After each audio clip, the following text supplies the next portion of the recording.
বাবা সামনে দুর্গা পূজা চলে আসছে, আমার জামা প্যান্ট কিনে দাও। জামা প্যান্ট কিনে টেনে দিতে পারবো না, আমার কাছে পয়সা টয়সা নাই। না কিনে দিলে আমি বাড়ি ছেড়ে চলে যাবো। যা চলে যা, জেনে যাবি যা, আমার কাছে নাই পয়সা টয়সা। আরে বেটা তুই সত্যিতে চলে যাচ্ছিস? আরে যাস না, দাঁড়া দাঁড়া, আর তোর রক্তে তোলে দেয় মালখান গিয়ে দেয় সব জামা প্যান্ট কিনবো, তোর কি লাগে? বাবা কত ভালো আমার।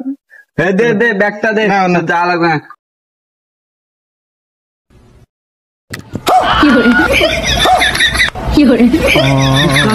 আমার ছাগলটাকে চুরি করে নিয়ে যাচ্ছে, জামা প্যান্ট কিন্তু গাড়ি বুঝ দেবো।